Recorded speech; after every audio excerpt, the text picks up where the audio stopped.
దానిమ్మ పండు. దానిమ్మ పండ్లు ఎంత కమ్మగా ఉంటాయి.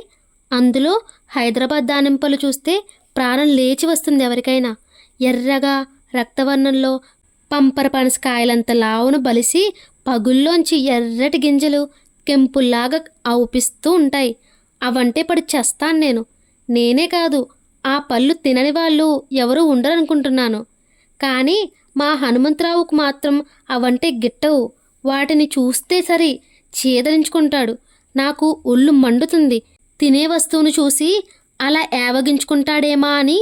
వాడలా చేస్తున్నాడని నేను మరీ ఎబ్బెట్టుగా ప్రవర్తించేవాణ్ణి. ఏ రోజున చూసినా ఇంట్లో దానిమ్మ పండు ఉండేది.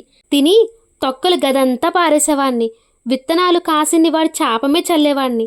కానీ హనుమంతాయ్ అదో రకం మనిషి. తనకు నచ్చని పని ఏదైనా చేస్తే మొహం బాధగా పెడతాడు. అలా మొహం పెట్టినప్పుడు ఎదుటివాడి కృంగి కృచించుకుపోతాడు. పళ్ళు రాలేట్టు కొట్టినా అంత బాధ అనిపించదు.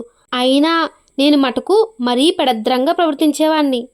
ఈ వ్యవహారంలో ఆ రోజు సాయంకాలం ముజాంజాహీ మార్కెట్కు పోయి సేరు పళ్ళు కొనుక్కొచ్చాను ఇంటికి. రాత్రి 9 అయింది. మేముండేది మేడ మీద 2వ అంతస్తులో. హనుమంతరావు భోంచేసి 8:30 కల్లా మేడ మీదకి చేరుతుంటాడు రోజు. లుంగీ కట్టుకుని పరుపు మోసుకెళ్ళి మేడ మీద పారేశాను.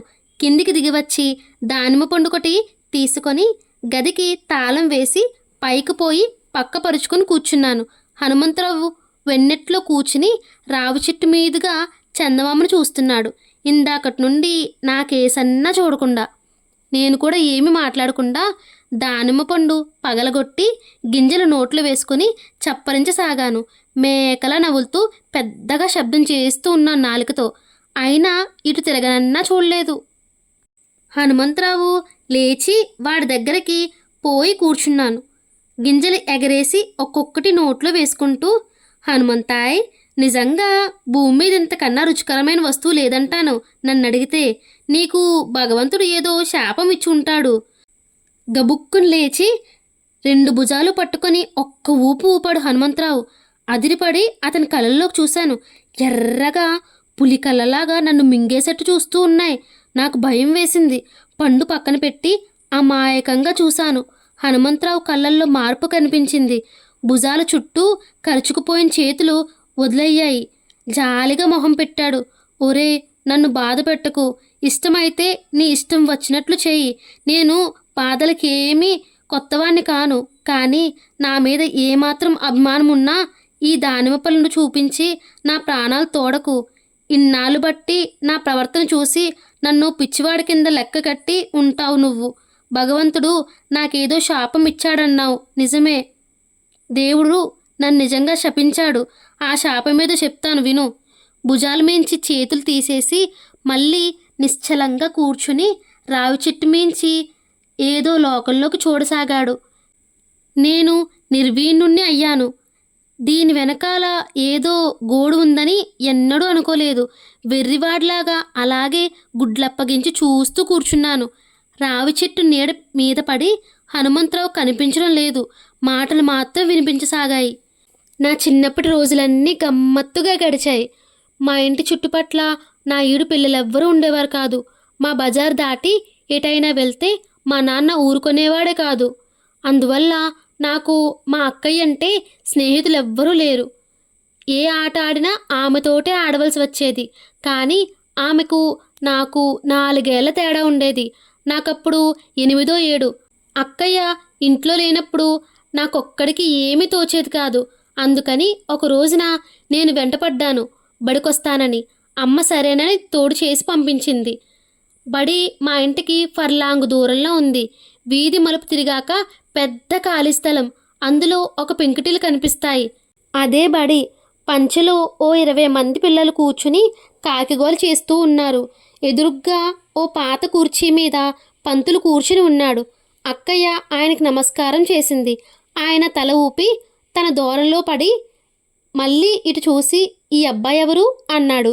మా తమ్ముడండి అంది అక్కయ్య. పంతులు నన్ను చూసి నవ్వి నా చేతిలో పలక తీసుకొని, నీకు ఏమొచ్చాయ్ అన్నాడు. నేను గుడ్లు మిటకరించి చూడసాగాను. అక్కయ్యే అందుకొని, ఇంకా ఓనమాలు కూడా రావండి అంది. పంతులు నవ్వి, అంతేనా అని పలక మీద ఓం నమః అని రాసిచ్చి కూర్చుని దిద్దమన్నాడు. నేను పలక పుచ్చుకొని అక్కయ్య పక్కనే కూర్చున్నాను. కాసేపు దిద్దగానే విసిగెత్తింది. పిల్లల మొహాలు చూస్తూ కూర్చున్నాను. ఇదంతా ఒక కొత్త ప్రపంచంలాగుంది నాకు. ఇంతమంది పిల్లల్ని ఎప్పుడూ చూడలేదు నేను. నా పక్కనే ఓ కుర్రాడు కూర్చుని ఉన్నాడు. పెద్ద ఇత్తడి పెళ్ళం నిండా ఇసుక పోసి ఉంది. దాని మీద అక్షరాలు రాసి ఉన్నాయి. వేలుతో వాటి మీద దిద్దుతూ ఉన్నాడు. అక్కయ్యని బ్రతిమాలి మళ్ళీ రాయించుకుంటున్నాడు. నేను అలాగే అతని మొహం కేసి చూస్తూ ఉన్నాను. గంట కొట్టారు. అంతా లేచి తలో దారి పరిగెట్టసాగారు. పోయేటప్పుడు మాత్రం పంతుల దగ్గరికి పోయి నమస్కారం అండి అని అరిచి పరిగెత్తుతున్నారు. అక్కయ్య కూడా నమస్కారం అంది. పంతులు తల ఊపాడు. అక్కయ్య నన్ను నమస్కారం చేయమంది. నేను చేయలేదు. పంతులు నా కేసు చూసి గుడ్లు ఉరుముతూ నమస్కారం అనరా అన్నాడు. నేను అలాగే నుంచున్నాను. అంటావా 2 తగలాలా? నేను గుడ్లు మిటకరించి అలాగే చూస్తూ ఉన్నాను. పంతులు వెనక్కి తిరిగి బెత్తం తీశాడు. నేను కెవ్వున ఏడుపులెక్కించుకున్నాను. అక్కయ్య కూడా ఏడుస్తూ, పంతులు గారు, అబ్బాయి నమస్కారం కూడా నేనే చేస్తానండి, వాణ్ణి ఏమీ అనకండి అంది జాలిగా.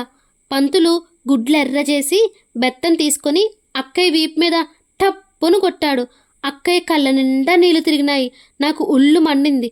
ఊరి చచ్చినోడోయ్ అని అరచి పలక అక్కడే పారేసి బయటకు పరిగెత్తి ఎక్కడా ఆగకుండా ఇల్లు చేరుకున్నాను. అంతే. ఆ దెబ్బతో మరి 6 నెలల దాకా బడికి పోలేదు నేను.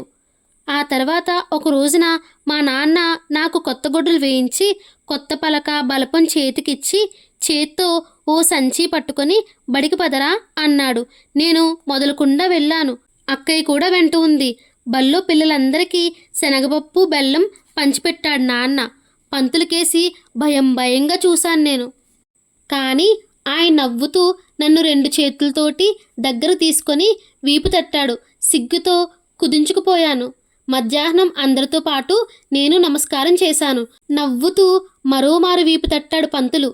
ఆ తర్వాత నా చదువు జోరుగా సాగింది. పంతులంటే భయం పోయి గౌరవం పుట్టుకురాసాగింది. ఇది ఇలా ఉండగా అక్కయ్య కొన్నాళ్ళ తర్వాత ఒకనాడు పోయి ఇంట్లో మూల కూర్చుంది. ఇల్లంతా ఆడవాళ్ళు చేరి గోల చేస్తున్నారు. నేనొక్కనే బడికిపోయాను ఆ రోజున. ఆ రోజే కాదు, ఆ తర్వాత మరీ బడికి రాలేదు అక్కయ్య. ఇక్కడ పంతుల విషయం చెప్పాలి కొంత. ఇదంతా నీకు 9 ఏళ్ల కుర్రాడిలా చెప్పడం లేదు నేను.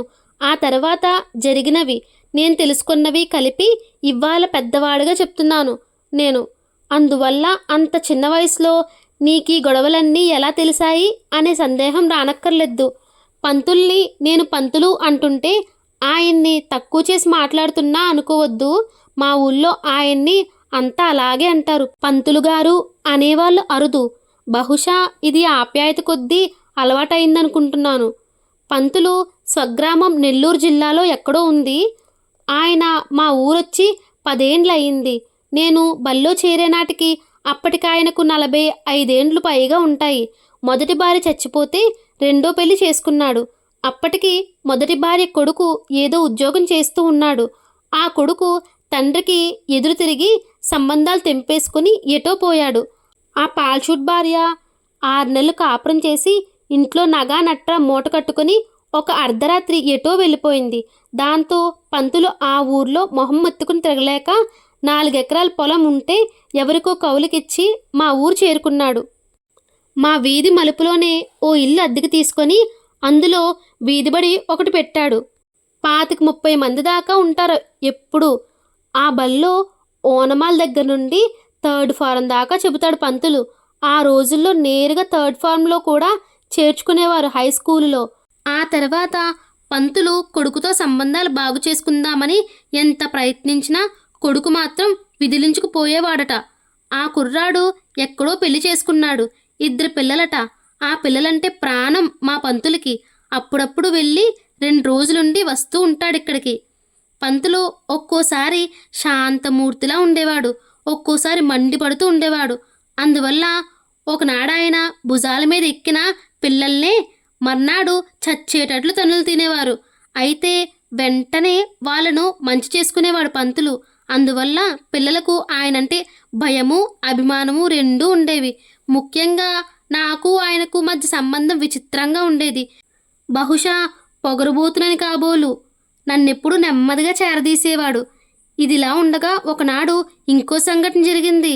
ఆయన రోజు పొద్దున్న సాయంత్రం బావి దగ్గరకు పోయి 60 బిందెలు నీళ్లు నెత్తిన పోసుకునేవాడు. అంతేకాకుండా బావి దగ్గరకు వచ్చే వాళ్లకు ఎంతోమందికి నీళ్లు తోడి ఇచ్చేవాడు. బావి పిట్టగోడ మీద ఒక కాలు అడ్డంగా వేసి ఉన్న దూలం మీద ఇంకో కాలు వేసి రోజుకు ఎంత లేదన్నా 400 బిందెలు నీళ్లు తోడేవాడు. ఒక సాయంత్రం ఆయన నీళ్లు తోడుతుంటే నేను పల్లెల్లోంచి పోయే నీటిని చెట్లకు మళ్లిస్తున్నా. ఇంతలో ఏమైందో ఏమో ఢామ్ అన్న శబ్దమైంది. ఉలిక్కిపడి అటు చూసేసరికి పంతులు కనిపించలేదు. గబాలను పరిగెత్తి లోపలికి చూశాను. నీళ్లలో కొట్టుకుంటూ ఉన్నాడు. కేకలు పెట్టినా వినేందుకు చుట్టుప్రక్కల ఎవ్వరూ లేరు. నీళ్లు తోడేతాడు దూలం మీద పడి ఉంది. గబాలన దానిని బావిలోకి జారవేశాను. నీళ్లలోకి పోయింది. కాసేపటికి బరువు తగిలింది. అయితే ఆ బరువుకి నేను కూడా లోపలికి పోయేటట్లున్నాను. అంతా అయోమయంగా ఉంది నాకు. పల్లెం పక్కనే కొబ్బరి చెట్టు కనిపించింది నాకు. తాడు చేత్తో పట్టుకొని చెట్టు చుట్టూ 3 సార్లు తిరిగాను. తాడు అయిపోయింది. ముడి వేద్దామంటే మిగల్లేదు. పంతులకి ఈత రాదు. తాడు జారితే ఆయన అంతకు దొరకడు. ఏం చేయడానికి తోచక అలాగే పట్టుకొని కేకలు పెట్టసాగాను. దూరాన్నుంచి ఎవరో పరిగెత్తుకుని వస్తూ ఉన్నారు. అయితే వాళ్ళు వచ్చేలోగానే పంతులు నెమ్మదిగా పైకెక్కి వచ్చాడు. తాడు చెట్టుకు చుట్టడం వల్ల ఏమంత భారం అనిపించలేదు నాకు. అందువల్ల ఆయన పైకెక్కుతున్న సంగతే తెలియలేదు. పిట్టగోడ మీద నుండి పల్లెం మీద బోర్లా పడ్డాడు. జనం ఆయన మోసుకెళ్ళి చాప మీద పడుకోబెట్టి నానా హడావిడి చేసాగారు. కాసేపటికి తేరుకొని నెమ్మదిగా కళ్ళు తెరిచాడు. నేను ప్రక్కనే ఉన్నాను. అమాంతం నన్ను కౌగిలించుకొని బోరుని ఏడ్చాడాయన. అంతమందిలోనూ ఆనాటి నుండి ఆయన ఇంటి మనిషి అయిపోయాను. నేను ఇంట్లో ఏం చేసుకున్నా నాకు పెట్టనిదే తినేవాడు కాదు. నేను తోడుంటే కానీ బయటకెక్కడికి కదిలేవాడు కాదు. ఇంట్లో పనికి రంగడని ఒక యానాదులు కుర్రవాడు ఉండేవాడు. అంట్లు తోమడం, ఇల్లు ఊడ్చడం, సాయంత్రం పూట వేడినీళ్ళు కాయటం వాడి పని. 2 పూట్ల చన్నీటి స్నానం కాక రాత్రి 8ంటికి వేడినీళ్ళ స్నానం చేసేవాడాయన. నాకు వింతగా ఉండేది. ఇన్ని మార్లు స్నానం ఎందుకా అని. రంగడిది కూడా నెల్లూరు వైపేనట. వాడు వాళ్ళమ్మ మా ఊరొచ్చి అక్కడే ఉండిపోయారు 2 ఏళ్ల బట్టి. వాళ్ళమ్మ ఎక్కడెక్కడో పని చేసుకుంటూ ఉండేది. వీడికి 10 ఏళ్ల వయసుంటుంది. మనిషి అదో రకంగా వెర్రివాడిలా ఉండేవాడు. ఏ విషయము 10 సార్లు చెప్తే గాని వంటబట్టేది కాదు. అయితే తన పని తాను ఇంకోలు చెప్పకపోయినా చేసుకుపోయేవాడు. పంతులు వాడికి ఒక పూట అన్నం పెట్టి నెలకి 2 రూపాయలు జీతం ఇచ్చేవాడు. రోజంతా అక్కడే ఉండేవాడు రంగడు. పంతులకి వాడంటే ఎంతో జాలి. చాలా ప్రేమగా చూసేవాడు. వెర్రివాడని పిల్లలు ఎగతాళి చేస్తూ ఉంటే వాళ్ళని గదిమి వాడికి అనా బేడా ఇస్తూ ఉండేవాడు. పండగకి చొక్కానో షరాయో కుట్టించేవాడు. అందువల్ల వాడు పంతులంటే పడి చచ్చేవాడు. ఆయన గంగలో దూకమన్నా దూకడానికి తయారుగా ఉండేవాడు. నా చదువు మరో 3 ఏళ్ళు అలా సాగిందక్కడ. ఆ తర్వాత మా అక్కయ్య పెళ్ళయింది. మరో 4 నెలలకి మా బావ వచ్చి బెజవాడ తీసుకుపోయాడు ఆమెని. అక్కయ్య వెళ్ళిపోయాక నాకు ఇంట్లో ఉండబుద్దేసేది కాదు. ఎప్పుడూ బళ్ళోనే ఉండేవాణ్ణి. బళ్ళో పంతుల తర్వాత నా అధికారమే సాగేది. పిల్లలంతా నేనంటే జంకుతూ ఉండేవారు. సాయంత్రాలు రోజూ చెట్లకు నీళ్లు పోస్తూ ఉండేవాళ్ళం, నేను రంగడు కలిసి. పంతులు గారి దొడ్లో 2 కొబ్బరి చెట్లు, ఒక నారింజ చెట్టు, ఒక దానిమ్మ చెట్టు ఉండేవి.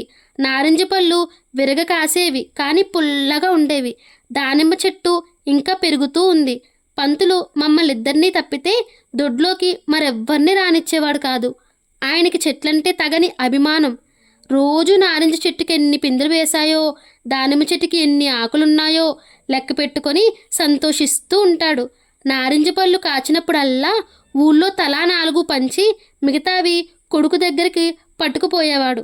దసరా పండక్కి బావని అక్కయ్యని పిలుచుకురాను అమ్మ నేను బెజవాడ బయలుదేరాము. అమ్మ లడ్లు వేరుశనగ ముద్దలు 2 బుట్టల నిండా తయారు చేసింది. బావ స్టేషన్కి వచ్చారు. బెజవాడ అంత బాగా గుర్తులేదు నాకు. స్టేషన్ నుంచి 2 మైళ్ళు పోయాక ఒక బ్రిడ్జి వస్తుంది. దాని తర్వాత ఓ టర్నింగ్ తిరిగి 2 ఫర్లాంగులు పోతే అక్కయ్య వాళ్ళ ఇల్లు వస్తుంది. అక్కయ్య మమ్మల్ని చూసి సంతోషంతో గంతులు వేసింది.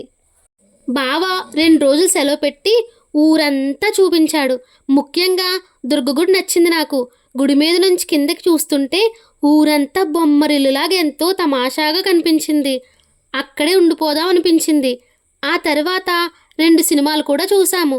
3వ రోజు బావ డ్యూటీకి బయలుదేరాడు. ఆయన ఎలక్ట్రిసిటీ డిపార్ట్మెంట్లో బిల్లు కలెక్టరు. చుట్టూ పల్లెలకు పోయే బిల్లులు వసూలు చేసుకొస్తూ ఉంటాడు. అక్కయ్య నన్ను కూడా వెంట తీసుకుపోమంది బావతో. అంత దూరం సైకిల్ తొక్కలేనన్నాడు ఆయన. నేను వస్తానని గొడవ చేశాను. సరే రమ్మన్నాడు. సైకిల్ వెనకాల కూర్చోబెట్టుకొని సిమెంట్ రోడ్డు మీద 5-6 మైళ్ళు తొక్కుతూ పోయాడు బావ. దారి పొడుగునా కబుర్లు చెప్తూనే ఉన్నాడు. తమాషాగా మాట్లాడేవాడు బావ. గంటల కొద్దీ మాట్లాడినా విసుగెత్తదు. ఆ తర్వాత రోడ్డుకి కుడిపక్కకి తిరిగి 4 ఫర్లాంగులు పోతే ఏదో పల్లెటూరు వచ్చింది. బెజవాడకి దానికి ఎంతో తేడా కనిపించింది. ఊరంతా వర్షపు నీటితో బురద బురదగా మనుషులు నడవడానికి వీలు లేకుండా ఉంది. బావ హోటల్లో కూర్చొని ఊళ్ళోకి కబురు చేశాడు. ఒక్కొక్కరే వచ్చి డబ్బు కట్టి పోసాగారు.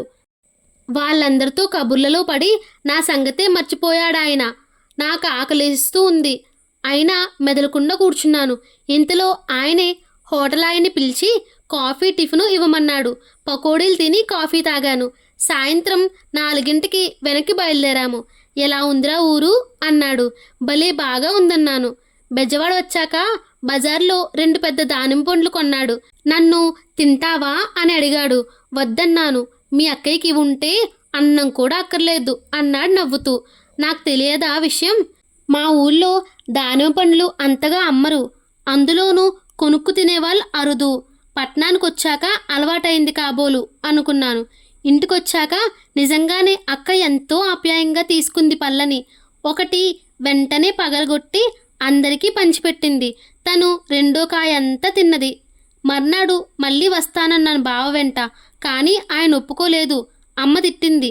అక్కయ్య కూడా మాట్లాడలేదు. నాకు కళ్ళంట నీళ్లు తిరిగినాయి. ఎవరితోనూ మాట్లాడకుండా మూలకు పోయి కూర్చున్నాను. తర్వాత రోజు అమ్మ నేను మా ఊరు బయలుదేరాం. బావ దసరాకి రాను, సంక్రాంతికి వస్తామన్నాడు. అక్కయ్య కూడా బావ లేకపోతే రానంది. అమ్మ బ్రతిమాలింది. కానీ ప్రయోజనం లేకపోయింది.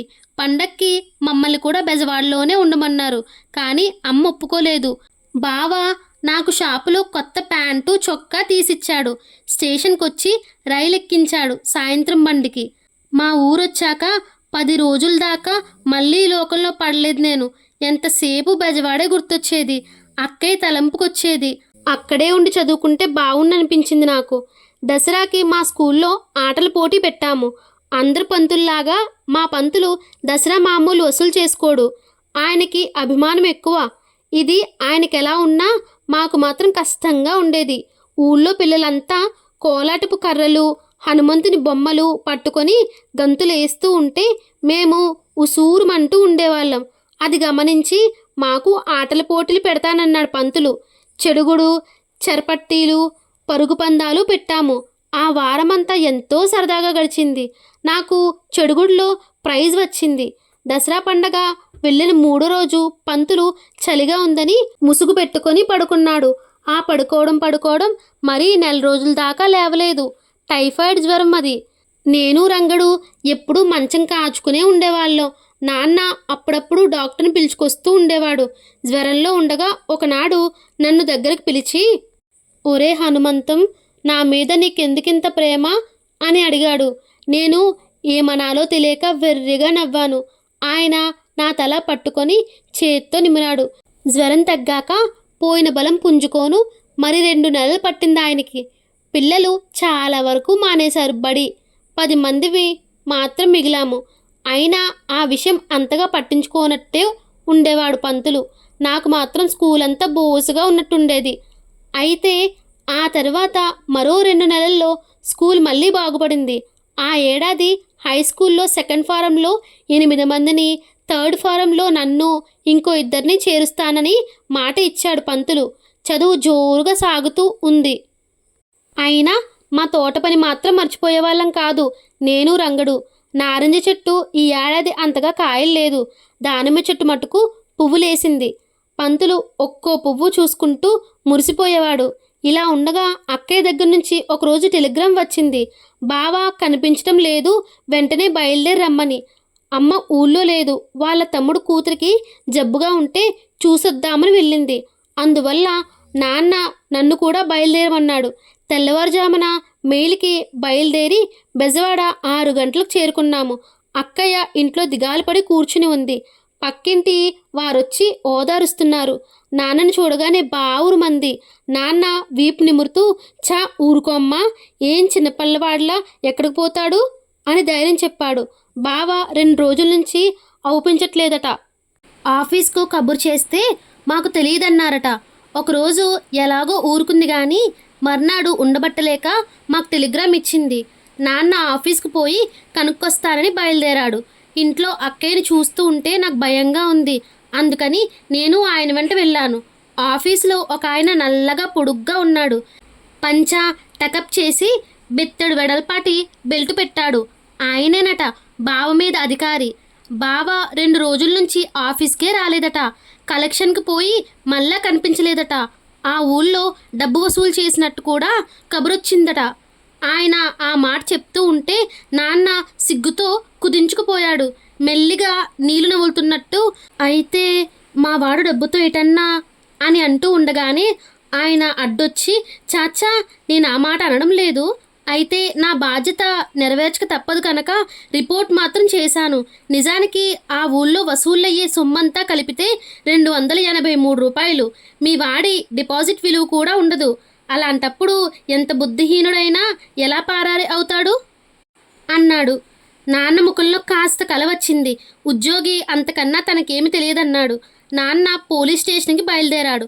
అక్కడ ఇన్స్పెక్టర్ అంతా విని, మాకు నిన్న సాయంకాలమే రిపోర్ట్ అందింది. డబ్బుతో పరారై ఉండడని తెలిసిపోతూనే ఉంది. ఇంట్లో తగాదాలవి ఏమైనా జరిగితే ఏమీ అనుకోకుండా చెప్పండి. మా పని తేలిక చేసినట్టుంటుంది అన్నాడు. నాన్న అలాంటిదేమీ లేదని చెప్పాడు. ఇన్స్పెక్టర్ మాట్లాడలేదు. సాయంకాలం వచ్చి కనిపించమన్నాడు. అక్కడి నుండి ఇంటికి పోయాము. నాన్న ఏమీ మాట్లాడడం లేదు. అక్కయ్యకి మాత్రం 2-3 సార్లు ధైర్యం చెప్పాడు. ఇంట్లో అన్నం వండలేదు. నాన్న రిక్షా మీద వెళ్ళి హోటల్ నుంచి క్యారియర్ తెచ్చాడు. సాయంకాలం స్టేషన్కి పోయాం మళ్ళీ. ఇన్స్పెక్టర్ మమ్మల్ని చూచి నవ్వుతూ అన్నాడు, గొడవ చాలా వరకు తేలినట్టేనండి. మీ వాడి సైకిల్ దొరికింది రోడ్డు పక్కన. నిన్నంతా నేను డబ్బు కోసం దొంగతనం ఏమైనా జరిగిందేమో అనుకున్నాను. కానీ ఈ బెజవాడలో దొంగతనానికని బయలుదేరిన వాడెవ్వడు సైకిల్ ఊరికే అక్కడ పారేసి పోడు. మీ వాడి మీద ఎవరికైనా కోపం ఉందేమోనని కనుక్కుంటే అతను అందరికీ తలలు నాలికలాగా ఉంటాడుట. ఎవరూ చెప్పడం లేదు. నా మటుకు నాకు ఓ అనుమానం ఉంది. అయినా నేను నిర్ణయానికి రాలేదు. మీరు రేపు ఒకసారి వచ్చి కనిపించండి. నాన్నకి ఏమీ అంతుపట్టినట్లుగా లేదు. మెదలకుండా తల వంచుకుని మెట్లు దిగాడు. రాత్రి 10 గంటల దాకా రిక్షాల మీద తిరిగాము. ప్రతి సినిమా హాల్ దగ్గరికి పోయాము. నాకు తెలుసు నాన్న ఆ పని ఎందుకు చేస్తున్నది. అయితే నా మటుకు నాకు నవ్వొచ్చింది. బావ 3 రోజుల నుంచి ఇంటికి రాకుండా సినిమాలు చూస్తూ ఉంటాడా? మర్నాడు 6 గంటలకి నిద్రలేచాము. కాఫీ తాగి స్టేషన్కి పోదామనుకున్నాము. నాన్న అభిప్రాయం నాకు బెజవాడంతా క్షుణ్ణంగా తెలుసునని, అందువల్ల నన్ను వదలడం లేదు. నేను వేపుల్లతో పళ్ళు తోముకోసాగాను. వాకిట్లో నిలబడి దూరాన్నించి ఒక పోలీస్ వస్తున్నాడు. మా ఇంటికేనా అని అనుమానం వేసింది. అతను నిజంగానే మా వాకిట్లోకి వచ్చి, శ్రీనివాసరావు గారి ఇల్లు ఇదేనా అని అడిగాడు. అవునని చెప్పి నేను లోపలికి పరిగెత్తి నాన్నకు చెప్పాను. ఆయన లేచి బయటకొచ్చి, ఏం బాబు ఎక్కడన్నా కనిపించాడా అని ఆదుర్దాగా అడిగాడు. పోలీసు, నాకు తెలియదు కానీ మిమ్మల్ని ఇన్స్పెక్టర్ గారు వెంటనే రమ్మన్నారు అన్నాడు. నాన్న చొక్కా వేసుకున్నాడు. నేను కూడా మొహం మీద కాసిన నీళ్లు చల్లుకొని చొక్కాతోటి తుడుచుకొని బయలుదేరాను. వాకిట్లోనే ఎదురయ్యాడు ఇన్స్పెక్టర్. ఏమీ మాట్లాడలేదు. జీప్ ఎక్కి కూర్చుని మమ్మల్ని కూడా ఎక్కమని సైగ చేశాడు. మేము ఎక్కి వెనకాల కూర్చున్నాము. జీపు నేరుగా హాస్పిటల్కి పోయింది. జీపు దిగి గబగబా నడవసాగాడు ఇన్స్పెక్టర్. మేము వెంట పరిగెడుతున్నాము. మెట్లెక్కగానే వాకిట్లో నన్ను ఆగిపోమన్నాడు.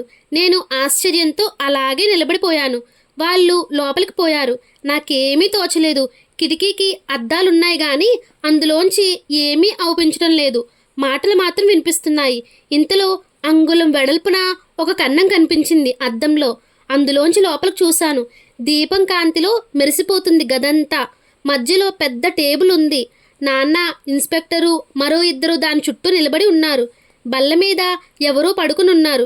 మనిషి నిండా గల్లగల్ల దుప్పటి కప్పి ఉంది. ఇన్స్పెక్టర్ దుప్పటెత్తాడు. దాని కింద బావ తల కనిపించింది. జుట్టంతా చిందరవందరగా పడి ఉంది. గుడ్డ కప్పేశాడు ఇన్స్పెక్టర్. నాన్న గుప్పెడు బిగించి నుదుటి మీద గట్టిగా కొట్టుకొని గోడ మీదకి వాలిపోయాడు. ఇన్స్పెక్టర్ ఆయన నడుం పట్టుకుని నెమ్మదిగా నడిపించుకొచ్చాడు వాకిట్లోకి. నేను అనుకున్నదంతా తలకిందులైంది. చేతికి గడియారం కూడా కనిపించడం లేదు. ఇదెవరో బండవధువులు చేసిన పని అన్నాడు. నాన్న మాట్లాడకుండా మెట్లు దిగాడు. చెట్టు కింద ఒక రిక్షా ఉంటే నిశ్శబ్దంగా పోయి అందులో కూర్చున్నాడు. నేను కూడా ఎక్కాను. దారి నేనే చెప్పాను. అక్కయ్యని చూడగానే నాన్న బావురుమని ఏడ్చాడు. అక్కయ్య హడిలిపోయి 5 నిమిషాల పాటు అలాగే చూస్తూ నిలబడింది. ఆ తర్వాత నేల మీద పడి దొర్లి దొర్లి ఏడ్చింది. బావకి తోటి ఉద్యోగుల మధ్య మంచి పేరే ఉన్నట్టుంది. అంతా హాస్పిటల్ దగ్గర చేరారు. పోస్ట్ మార్టం అయ్యాక సాయంత్రం 4ంటికి అప్పగించారు శవాన్ని. ఎక్కడి నుంచో ఒక లారీ సంపాదించుకొచ్చి ఇచ్చారు ఉద్యోగులు. ఇల్లు ఖాళీ చేసి రాత్రి 8ంటికి బయలుదేరాము. లారీలో మా ఊరు చేరేసరికి 12 అయింది. ఇంటి ముందు లారీ ఆగడం చూసి 4-5 చేరారక్కడికి. అసలు విషయం తెలుసుకుని తెల్లబోయారు. అరగంటలో ఊరంతా పాక్కిపోయింది. అమ్మకి టెలిగ్రామ్ ఇచ్చాము మెయిల్కి రమ్మని. మర్నాడు 8ంటికి దహనం జరిగింది. బావకి సొంత మనుషులెవ్వరూ లేరు. మా ఊరికి 3 మైళ్ళల్లోనే వాళ్ళ ఊరు. కబురు పెట్టగానే వాళ్ళ అమ్మ, అమ్మమ్మ, ఇంకో 4 వచ్చారు. వాళ్ళ దాయాదుల మనిషి ఒక ఆయన కొరువు పెట్టాడు. శ్మశానానికి 10 మంది మాత్రం వెళ్ళాము. ఎండుకట్టెలు రగులుకోవడానికి ఎంతోసేపు పట్టలేదు. శ్మశానం చిన్నప్పటి నుండి నాకు పరిచయమైనదే. రైలు పట్టాల అవతల ఫర్లాంగ్ దూరంలో పెద్ద నేరేడు చెట్టు ఉంది. మెత్తని ముగ్గులాంటి ఇసుక మీద తరతరాల నాటి ఆ మహావృక్షం భయంకరంగా నిలబడి ఉంటుంది. నా కళ్ళ ముందే ఆ చెట్టు కింద మా పెద్దమ్మ, మా తమ్ముడు భూస్థాపితం చేయబడ్డారు ఒకనాడు. ఇవాళ మా బావ కూడా వాళ్ళతో కలిసిపోతున్నాడు. అగ్నిదేవుడు 1000 నాలుకలతో జీర్ణం చేసుకుంటున్నాడు బావని. చెట్టు మీద కాకుల గుంపు గోల చేస్తూ ఉంది. పాలిపోయిన మా ముఖాల మీద కళాకాంతి లేదు. 60 ఏళ్ల ఒక ముసలాయన వేదాంతం మాట్లాడుతున్నాడు పక్కాయనతో. నాన్న మౌనంగా నిలబడి చూస్తూ ఉన్నాడు. ఎప్పుడూ కలకల్లాడుతూ ఉండే మా ఇల్లు ఆ రోజున దొంగలు పడిన కొంపలాగా ఉంది. ఇంటి నిండా మనుషులే, అంతా మాట్లాడేవాళ్లే, కానీ ఇంటి మనుషులు మాత్రం జీవశవాలు. అక్కయ్య ఏడవడం మానేసింది. మాట్లాడడం కూడా లేదు. వెర్రిచూపులు చూడసాగింది. ఆవిడ్ని చూస్తే ఈమె మా అక్కయ్యే కాదేమో అనిపించింది నాకు. ఆమె దగ్గరికి పోయి ఓదార్చే ధైర్యం కూడా లేకపోయింది ఎవ్వరికి. వారం రోజుల్లో సంక్రాంతి పండుగ వచ్చింది. ఆ పండక్కి బావ మా ఇంటికి వస్తానని చెప్పింది. నిశ్శబ్దంగా గుండెల్లో తూట్లు పొడిచి పోయింది సంక్రాంతి. కనుమనాడు అర్ధరాత్రి పెద్ద కేకలు వినిపించాయి. గబుక్కున లేచి పరిగెత్తాను. దొడ్లో దూలానికి తాడు వేలాడేసి ఉంది. అక్కయ్య అమ్మ ఒడిలో పడుకుని ఉంది. అమ్మ గుండెలు పగిలేలా ఏడుస్తూ ఉంది. నాన్న అమ్మని తిట్టి అక్కయ్యతో అంటున్నాడు, తల్లి ఒంటరిదానివి కావు, ఆ బిడ్డ కోసమైనా జీవించు. నాకర్థమైంది. సంతోషము బాధ రెండూ ఒకేసారి పుట్టుకొచ్చాయి. అక్కయ్యకి 3వ నెలట. శిథిలమైపోయిన ఆమె జీవితానికి కాస్త ఆసరా దొరికినట్టయింది. నిజానికి ఇంకో విషయం కూడా ఉంది. బావ వాళ్ళకి కాని ఆస్తి కూడా లేదు. కానీ వాళ్ళ అమ్మమ్మకి 5 ఎకరాల పొలం ఉంది. అది మా బావకే రావాలి. నిజానికి ముసలామే మా బావని పెంచి పెద్ద చేసింది. కానీ బావ లేనప్పుడు ఆ ఆస్తి ఆమె మా అక్కయ్యకి ఇస్తుందనుకోవడం తెలివి తక్కువే. 2-3 తమ్ముళ్ళున్నారు ఆమెకి. మా అక్కయ్య అంటే అంత ఇష్టం ఉన్నట్టు కనిపించదు ముసలామెకి. కానీ అక్కయ్య కడుపుతో ఉందని తెలియగానే పరిగెత్తుకుంటూ వచ్చింది. నా సీనుగాడు నన్ను అన్యాయం చేసి పోలేదే. నా బాబు నాకు కనబడతావు అంటూ రాగాలు పెట్టింది. బావ పోయాక 10 రోజులకి పంతులు వచ్చాడు పలకరించిపోదామని. అక్కయ్య ముఖం కేసి అలా పిచ్చివాడిలాగా చూస్తూ నిలబడ్డాడు. నాకు తెలుసు ఆయనకి ఓదార్చే శక్తి లేదని. విచారంలో ఉన్నవారిని ఓదార్చను బోలెడంత లౌకికం తెలియాలి మనిషికి. సూటిగా మాట్లాడేవాళ్ళు పనికిరారు. అయిందేదో అయింది, ఇహ నన్ను బడికొచ్చి చదువుకోమన్నాడు. పరీక్షలు ఇంకా 4 నెలల్లో ఉన్నాయి. మర్నాడు బడికి పోయాను. మళ్ళీ మా స్నేహితులు తోట, రంగడు వీళ్ళందరినీ చూస్తుంటే కాస్త ఊరట కలిగింది నాకు. నెమ్మదిగా చదువులో పడ్డాను. పరీక్షలకి కూర్చునే పిల్లలందరినీ పట్టుపట్టి చదివిస్తున్నాడు పంతులు. అయితే మా తోట వ్యవహారం మాత్రం మర్చిపోలేదు. దానిమ్మ పూలు పిందెలుగా మారాయి. ఒక్కోటి నిమ్మకాయంతై చూడ్డానికి తమాషాగా ఉన్నాయి. అక్కయ్య ఎదురింటి పంతులమ్మ దగ్గర హిందీ నేర్చుకోసాగింది. 2 నెలలు నేర్చుకుని ఎందుకో మానేసింది. ఏ విషయమూ అంతగా పట్టించుకునేది కాదు. ఊరికే కూర్చుని ఏదో ఆలోచిస్తూ ఉండేది. నేను అప్పుడప్పుడు వెళ్ళి ఉడికిస్తూ ఉండేవాణ్ణి. అమ్మతో అక్కయ్యకి అబ్బాయే పుడతాడని వాదించేవాణ్ణి. అమ్మ నవ్వుతూ ఏం అమ్మాయి ఎందుకు కాకూడదు అనేది. నేను బల్లగుద్దినట్టు అబ్బాయే అనేవాణ్ణి. అక్కయ్య సన్నగా నవ్వునట్టు నవ్వేది. ఆ ఆసరా చూసుకొని నువ్వే చెప్పక్కయ్యా ఏం బిడ్డో అనేవాణ్ణి. నువ్వు చెప్తే నిజమవుతుందిరా అనేది. నేను పొంగిపోయేవాడిని. క్రమంగా అక్కయ్య ఎదుట నాకు చిన్నప్పటి చనువు హరించుకుపోయింది. ఆమెను చూస్తూ ఉంటే ఎందుకో ఎనలేని గౌరవం పుట్టుకొచ్చేది.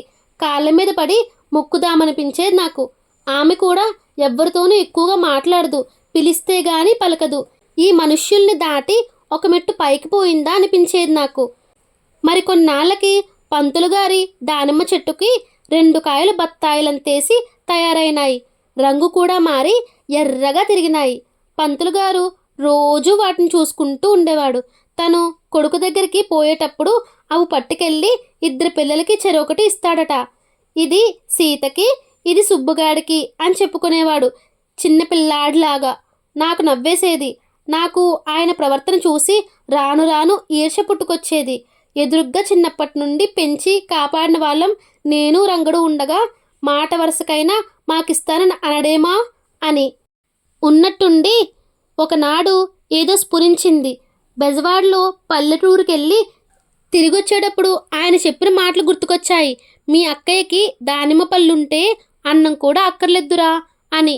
అక్కయ్య ఆ పళ్ళని ఎంతో ఆప్యాయంగా తిన్నదానాడు. అప్పుడే కాదు, నేను 2వ సారి వెళ్ళినప్పుడు కూడా అలమారులో వాడిపోయిన దానిమ్మ పండు కనిపించింది. అక్కయ్యకి దానిమ్మ పళ్ళంటే ఎంత మోజు. బావ పోయాక ఆమె వాటి మొహం కూడా చూడలేదు. పైగా లేవలేని మనిషి. లోపల ఎన్నో కోరికలు ఉంటాయంటారు. కోరికలంటూ ఉంటే అక్కయ్య నిజంగా దానిమ్మ పండే కోరుకుంటుంది. మా ఊళ్ళో దానిమ్మ పళ్ళు ముచ్చుకైనా దొరకవు బజార్లో అనుకునే కొద్దీ మరీ అవే ఆలోచనలు రాసాగాయి. అక్కయ్యకి ఎలాగైనా 1 పండు సంపాదించి ఇవ్వాలి. పంతుల్ని అడిగితే ఇస్తాడా? చస్తే ఇవ్వడు. మనిషికి ఎంత స్వార్థం. తన కళ్ళ ముందు పెరిగిన మేము ఎందుకు కొరగాకుండా పోయాము. ఆయనకి జబ్బు పడ్డప్పుడు రాత్రింబవళ్ళు మంచం కాచుకుని ఉన్నా మాకంటే కసిరి కొట్టే ఆ కొడుకు పిల్లలంటే ఎందుకంత మోజు. కడుపుతో ఉన్నవాళ్ళు దానిమ్మ పళ్ళు తింటే అలాంటి పిల్లలే పుడతారంటారు. అక్కయ్యకి నిజంగా దానిమ్మ పండు లాంటి కొడుకే పుట్టాలి. ఏమైనా సరే అక్కయ్యకి దానిమ్మ పండు తెచ్చి ఇవ్వదలుచుకున్నాను. బడికి పోయి పగలంతా అదే ఆలోచిస్తూ కూర్చున్నాను. ఆ రోజు సాయంత్రం తోటలోకి వెళ్ళాను. రంగడున్నాడు అక్కడే. బయటికి పోతాడేమోనని అలాగే కాచుకుని కూర్చున్నాను. ఎంతసేపటికి వెళ్ళడం లేదు. ఇంతలో పంతులు బావి దగ్గర స్నానం చేస్తున్న చప్పుడు వినిపించింది. కాసేపటికి నన్ను కాకేసి పిలవసాగాడు. అంటే నేను పోయి నీళ్ళకి దారి చేయాలన్నమాట. రంగడు అక్కడే కూర్చుని గోంగూర మడిలో కలుపు మొక్కలుంటే పీక పారేస్తున్నాడు. నేను వెళ్ళి అక్కడే కూర్చున్నాను. రంగన్ని వెళ్ళమంటే ఎందుకని అడుగుతాడేమోనని భయం వేసింది. అందుకని మెదలకుండా అలాగే కూర్చున్నాను. కాసేపటికి పంతులు నేను లేననుకున్నాడు. కాబోలు రంగన్నే కేకేశాడు. వాడు వెంటనే బయటకు పరిగెత్తాడు. నేను ఆలస్యం చేయలేదు. గబుక్కున చెట్టు దగ్గరికి పరిగెత్తాను. చేతులు వణుకుతూ ఉన్నాయి. ఒళ్ళంతా చలి జ్వరం వచ్చినట్టుంది.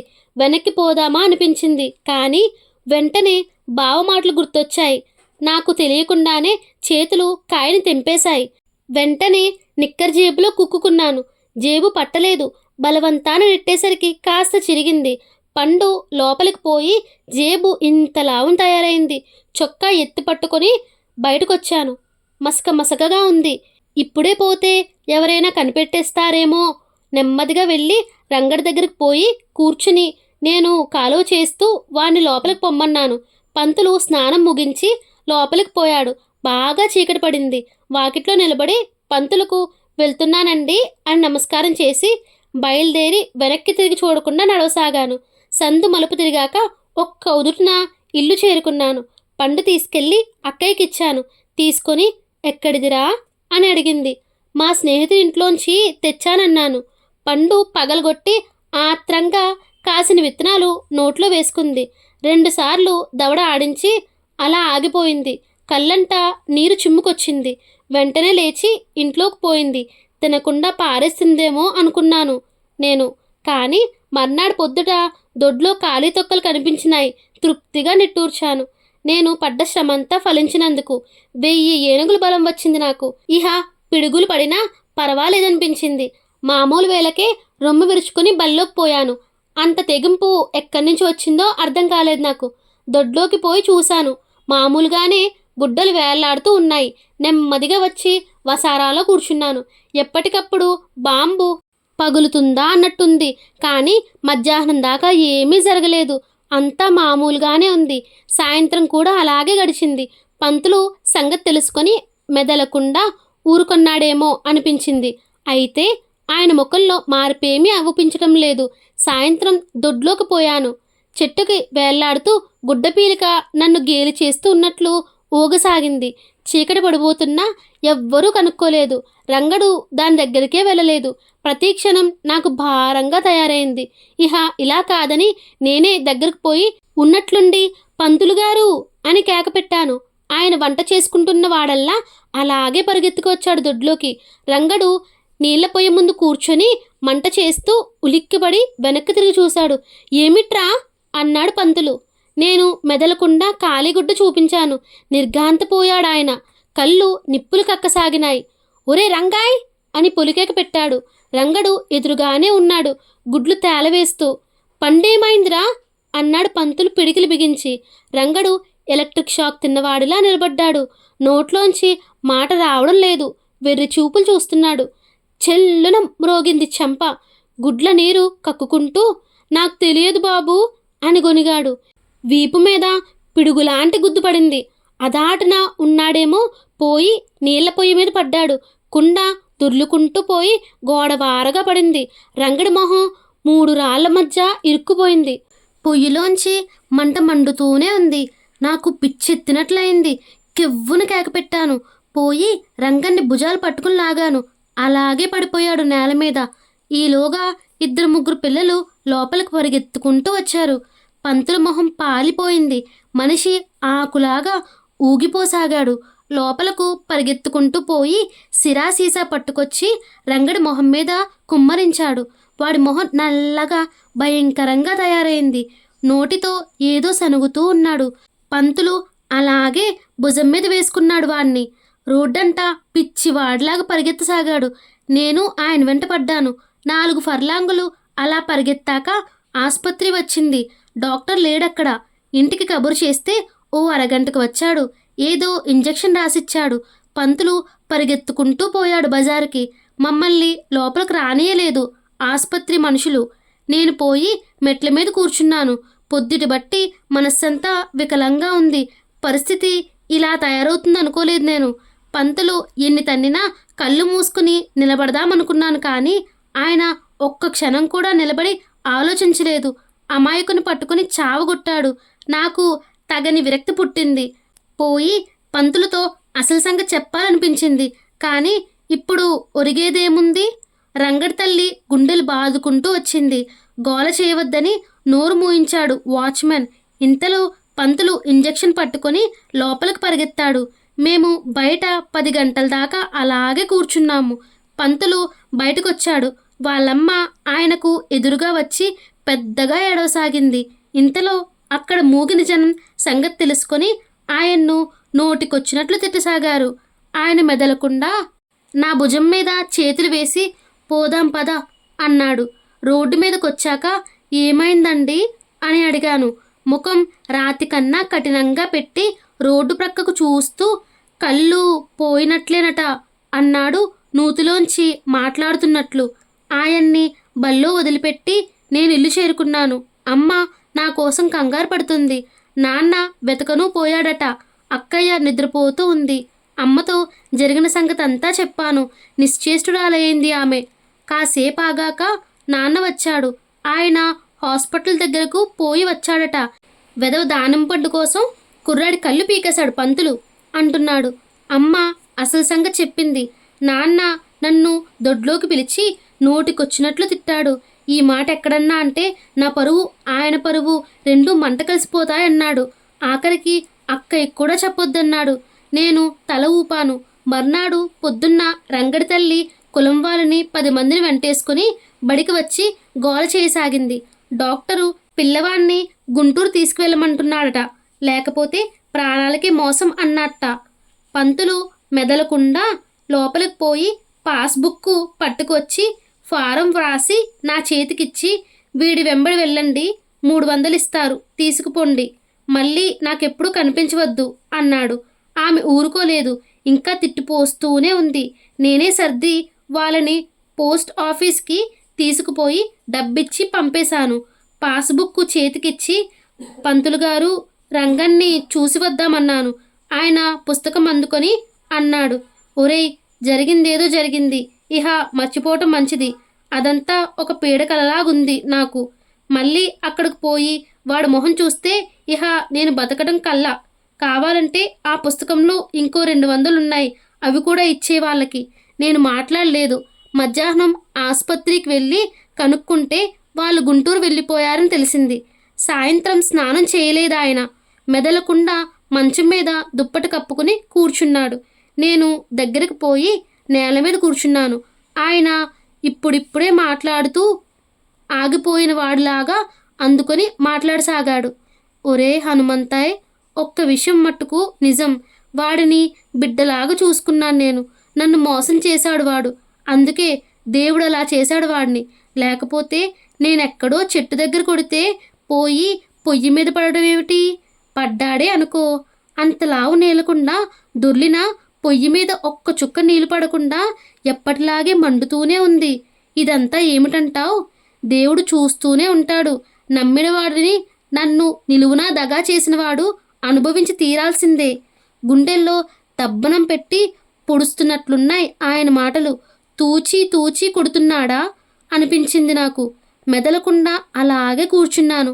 ఆయన ఇంకా ఆలోచిస్తూనే ఉన్నాడు.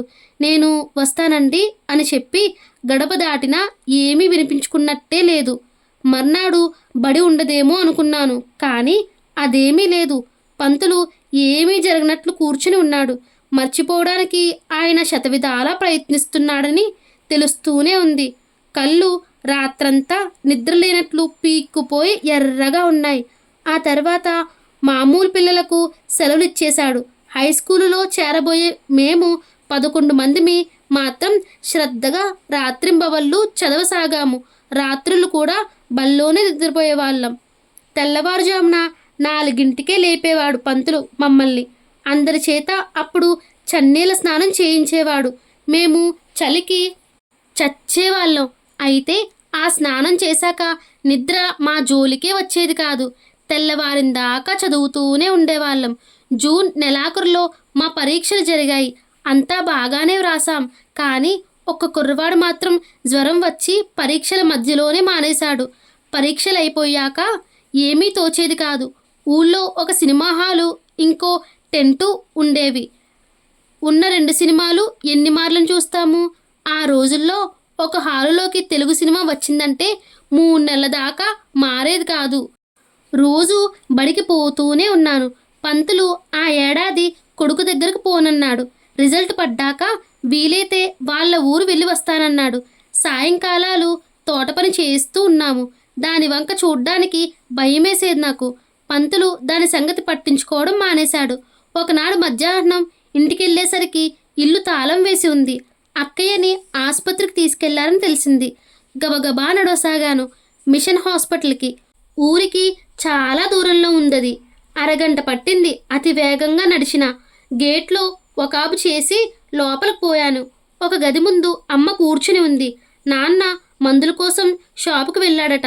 ఇంకా నొప్పులు వస్తూనే ఉన్నాయట. మెల్లిగా బయటికి నడిచాను. ఆసుపత్రి చుట్టూ నేరేడు చెట్లు ఉన్నాయి. ఎంత ఎండల కాలమైనా చల్లగా ఉంటుందక్కడ. ఒక చెట్టు చుట్టూ అరుగు ఉంది. దాని మీద కూర్చున్నాను. ఇంకా ఎంతసేపు పడుతుందో, అక్కయ్య సుఖంగా ప్రసవిస్తుందో లేదోనని భయం పుట్టుకు రాసాగింది. దాంతో వెనకటి విషయాలన్నీ తలలో ఆడసాగాయి.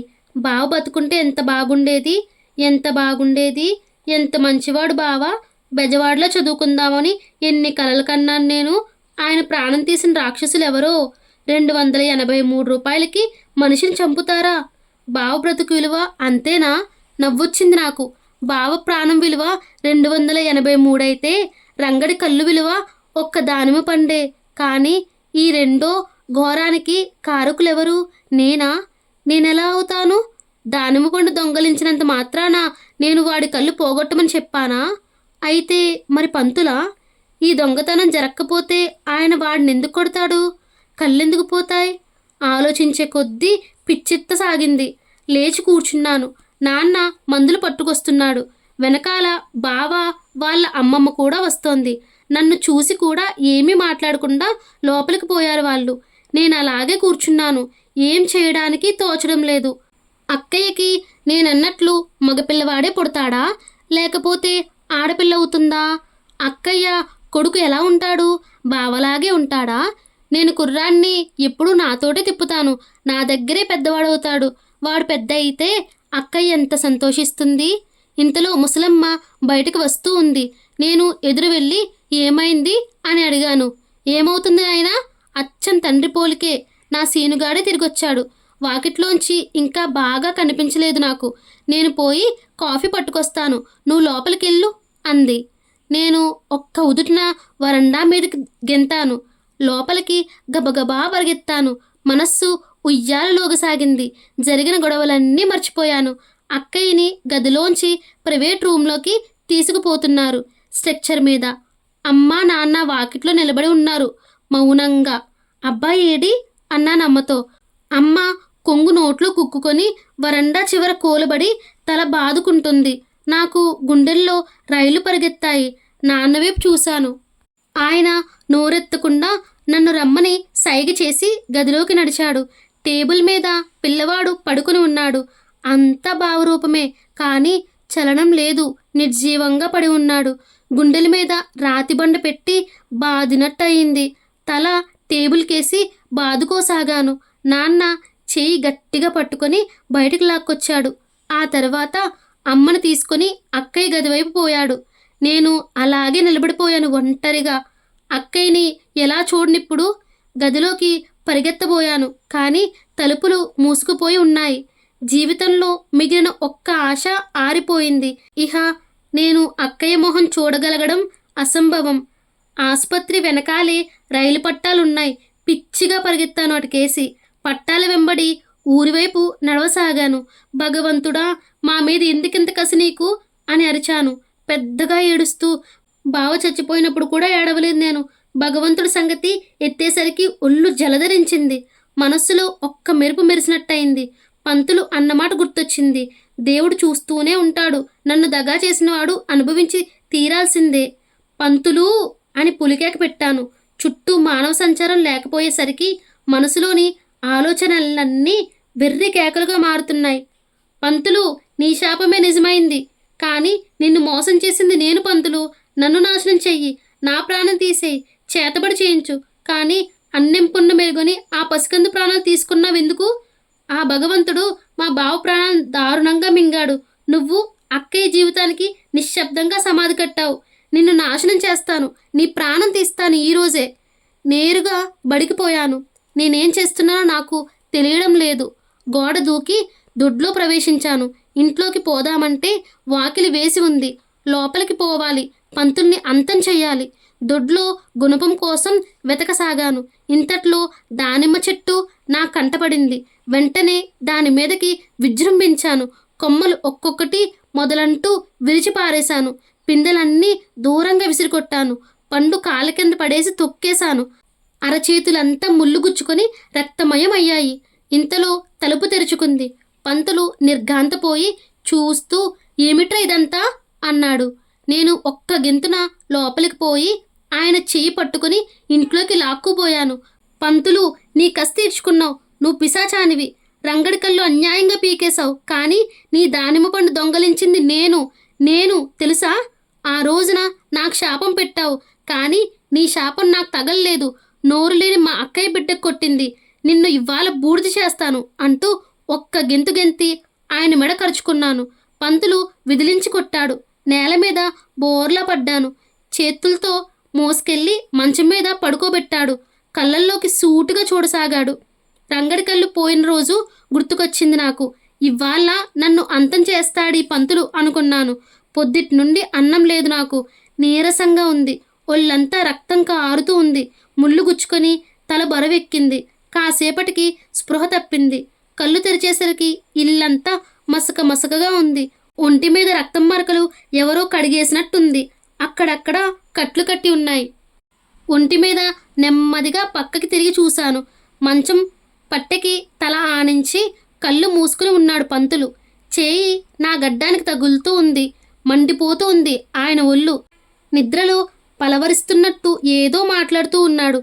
రంగా, నిన్ను అన్యాయం చేశాను. దేవుడు నన్ను క్షమించడు. రంగా రంగా, దేవుడు. బాబు హనుమంతు, నువ్వు కూడా మోసం. మనుషుల్నికి ఎట్లా నమ్మడం? మనుషులు. నేను లేచి కూర్చున్నాను. ఒళ్ళంతా కట్లు కట్టి ఉన్నాయి. చేతులు సరిగ్గా ఆడడం లేదు. పంతుల కేసి చూశాను. అది నిద్ర అయింది. ఏమైంది తెలియడం లేదు. ఒళ్ళు మాత్రం నిప్పులాగా కాలిపోతూ ఉంది. పలవరింతలు ఇంకా అలాగే వస్తున్నాయి. మనుషుల్ని ఎట్లా నమ్మడం? హనుమంత, నువ్వు కూడా. బాబు, రంగా, దేవుడు క్షమించడు. గుండెలు తరిగి ముక్కలు చేస్తున్నట్టు ఉంది ఒక్కో మాట. ఈయన ఎంత క్షోభపడుతున్నాడు. అసలే జీవితంలో దగాపడిన మనిషి. ఆయనకి నా అనే వాళ్ళెవ్వరూ లేరు ప్రపంచంలో. దానికి తగ్గట్టు సొంత బిడ్డలాగా చూసుకున్న నేను దారుణంగా మోసగించాను. నా మీద గుడ్డి నమ్మకంతో ఒక అమాయకుని నాశనం చేశాడు ఆయన. ఎవరిది తప్పు? వీపు మీద కొరడాతో కొడుతున్నట్టుగా ఉంది. ఇక అక్కడ నిలవలేకపోయాను. పిచ్చివాడిలాగా రోడ్డంటా పడి ఏటి ఒడ్డుకు చేరుకున్నాను. మెత్తటి ఇసుకలో నడుస్తూ ఉంటే కాళ్ళు కూరుకుపోతూ ఉన్నాయి. ఇక నడవలేక అక్కడ కూలబడిపోయాను. ఉష్ట్రపక్షిలాగు ఇసుకలో తలదూర్చి నిశ్శబ్దంగా గుండెలు పగిలేట్టు రోదించాను. ఈ మారు కేకలు పెట్టలేదు. మరి మాట్లాడలేదు హనుమంతరావు. తల గోడ కానించి మౌనంగా కళ్ళు మూసుకున్నాడు. నాకు తెలుసు ఇంకా చెప్పేట్టయితే బోలెడు కథ మిగిలి ఉందని. కానీ అప్పటికే మనస్సంతా బరువెక్కిపోయింది. కడుపులో దేవుతున్నట్టుంది నాకు. కాళ్ళు తిమ్మిరి పట్టినాయి. సర్దుకుంటుంటే దానిమ్మ పండు ముక్క తగిలింది చేతికి. దాన్ని తీసుకొని లేచి నిలబడి విసిరి కొట్టాను. పెంకుటింటి మీదుగా దొర్లుతూ చిన్నాభిన్నమై విత్తనాలన్నీ వేపులకి చెదిరిపోయాయి. గుండెలు పగిలి తునాతునకలైతే దానిమ్మ గింజల్లాగే ఉంటాయి కాబోలు అనిపించింది.